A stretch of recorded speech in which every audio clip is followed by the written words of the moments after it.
আরে কি হলো ছোট বৌমা, রঙের পাত্রটা ঠিক করে ধরো। হ্যাঁ বাবা।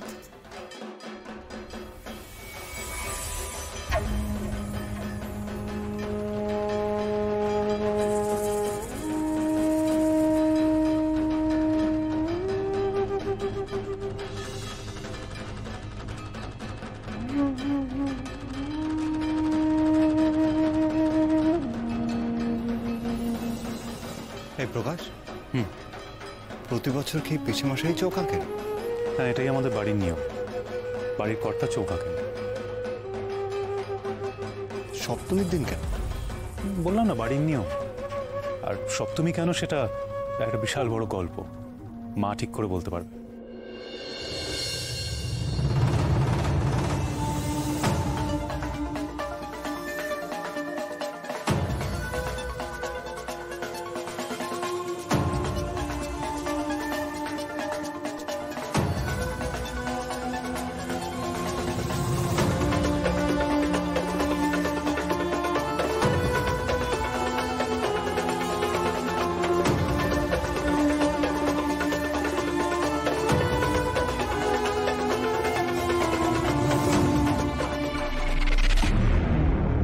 জয় জয় জয় মা ব্যাঘ্রবাহিনীর জয়, জয় মা ব্যাঘ্রবাহিনীর জয়।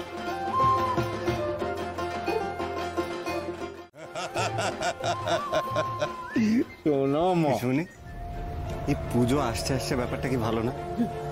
একবার শুরু হলে তো হু হু করে শেষ হতো। যা বলেছিস। কাল ষষ্ঠী ছিল, আজ সপ্তমী, আর রাত পোহালেই অষ্টমী।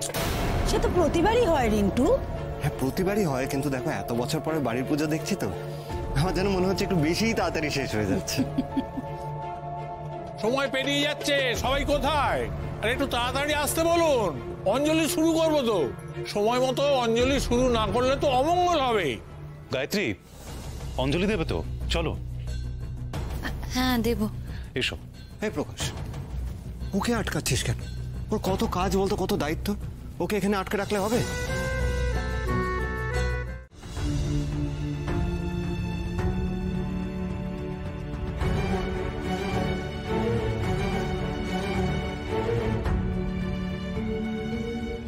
ডালটাই তো ভেজানো হয়নি, ডালই তো বার করা হয়নি, পুর বানাতে হবে তো। রেডি করি সব।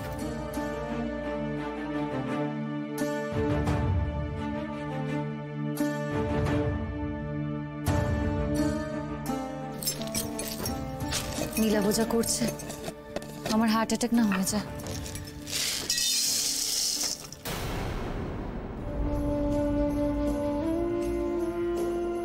নীলাভ কেন আমাকে কথাটা বলছে বারবার? কেন আমাকে বলছে যে আমি আমার মেয়েকে নিয়ে পালিয়ে গেছি? এতদিন তো আমি জানতাম যে নীলাভ আমার মেয়েকে নিয়ে পালিয়ে গেছে, এখন উল্টে ও আমাকে বলছে যে আমি আমার মেয়েকে সরিয়েছি। সেটা কি করে হয়? আমি তো এরকম কিছু করিনি। উল্টে আমার মেয়ে জন্মানোর পর আমি ওর মুখটাও দেখতে পাইনি। তাহলে আমার মেয়ে কোথায়? বাবা মাও তো এখানে নেই, কি উত্তর দেবে আমাকে? আমার মেয়ে কোথায়? নানুকে বিশ্বাস নেই, জেদে পড়ে গেলেও যা খুশি করতে পারে, কিন্তু এর মধ্যে আমি আমার মেয়েকে পাবো কোথায়? ওই পচা জেঠুটা বুঝি তোমায় বলেছে কালকের মধ্যে তোমার মেয়েকে খুঁজে আনতে? তুমি ভেবো না কুমারসিমণি, তুমি এত ভেবো না। আমি আছি তো তোমার বাঘ মামা, বডিগার্ড। আমরা ঠিক কালকের মধ্যে তোমার মেয়েকে খুঁজে বের করব। তখন দেখবে জানে যাবে ওই পচা জেঠুটাই মেয়েকে লুকিয়ে রেখেছে আর তোমাকে বাজে কথা বলছে। চুপ চুপ চুপ, একদম চুপ। আমার মেয়ের কথা এই বাড়িতে মুখেও আনিস না, জানিসই তো পুজোর বাড়ি কে কোথা থেকে শুনে ফেলে।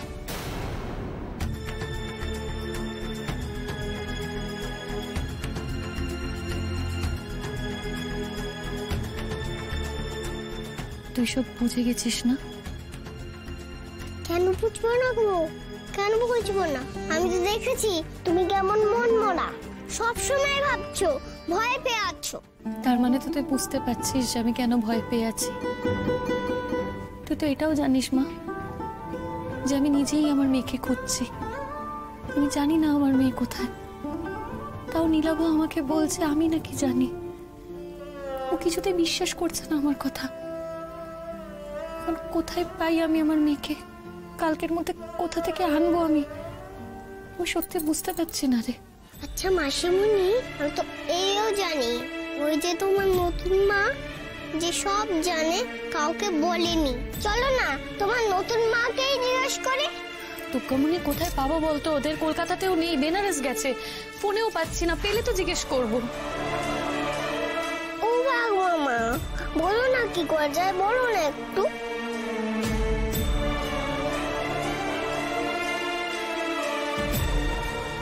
তোমার বাবা মা বাড়িতে নেই বললে তো, এই ফাঁকে তোমাদের বাড়িতে একবার যাবে, যদি কিছু খোঁজ পাওয়া যায়।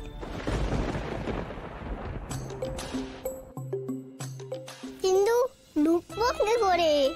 কেউ তো নেই বলছো।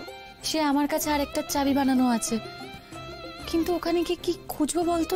সে মা দুর্গা চাইলে কিছু না কিছু খোঁজ পেয়ে যাবো, যার থেকে তোমার মেয়েকে খুঁজে পাবে। চলো চলো যাই। যাবো বলছিস, কিন্তু অনেক কাজ আছে দুর্গামণি। সব কাজ করতে হবে তো, রান্না বান্না করতে হবে। কি করে বেরোই বলতো? সকালে জল খাবার তো, সেগুলো তাড়াতাড়ি সেরে ফেলো, তারপরে পেছনের দরজা দিয়ে যাই। সামনে দিয়ে গেলে তো সবাই দেখে ফেলবে না, পেছনের দরজা দিয়ে গেলে কেউ জানতেও পারবে